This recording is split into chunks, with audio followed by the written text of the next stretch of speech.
यहाँ एकत्रित हुए हैं। ऐसे में मेरे लिए यह सम्मान की बात है कि मुझे इस महान अवसर पर अपनी बात रखने का मौका दिया गया है। मैं अपनी वाणी की शुरुआत कुछ पंक्तियों के साथ करना चाहूंगी। याद रखेंगे वीरों तुमको, यह बलिदान तुम्हारा है। याद रखेंगे वीरों तुमको, यह बलिदान तुम्हारा है। हमको तो है जान से प्यारा, यह गणतंत्र हमारा है। इस दिन के लिए कई वीरों ने अपना खून बहाया है। झूम उठो देशवासियों, गणतंत्र दिवस फिर आया है।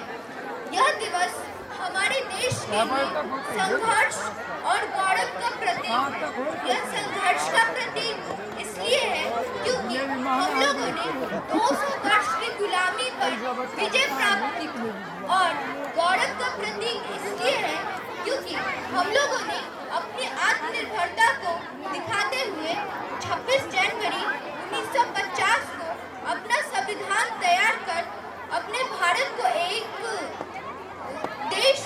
आजाद देश बनाकर प्रस्तुत किया।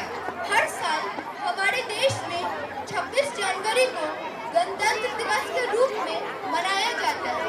यह दिन भारतीय इतिहास में एक विशेष स्थान रखता है। जैसा कि हम सभी जानते हैं कि 26 जनवरी 1950 को हमारा संविधान लागू किया गया।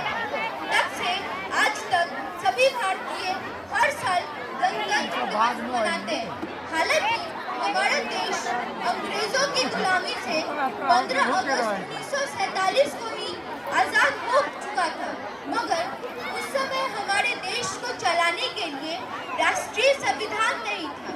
काफी विचार विमर्श करने के बाद बाबा साहेब भीमराव अंबेडकर की अध्यक्षता में एक समिति का गठन किया गया था।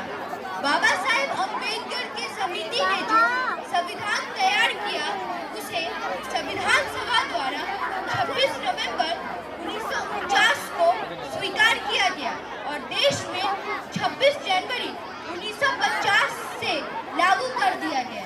हमारा संविधान दुनिया का सबसे बड़ा लिखित संविधान है।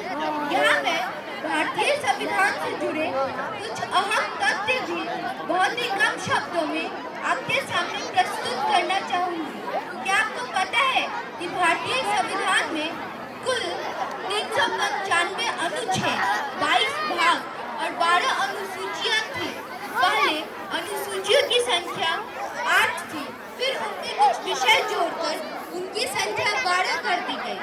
अगस्त 2021 तक हमारे संविधान में कुल 127 संशोधन हो चुके हैं।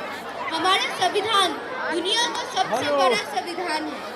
भारतीय संविधान की लिखित डिजाइन प्रेम बिहारी नारायण रायजादा द्वारा तैयार किया गया है और संविधान पुस्तक व पेज की साज सज्जा नंदलाल बोस द्वारा किया गया है। हमारे संविधान में जहां व्यक्ति के कुछ मूलभूत अधिकार निर्धारित किए गए हैं, वहीं कुछ कर्तव्य भी बताए गए हैं।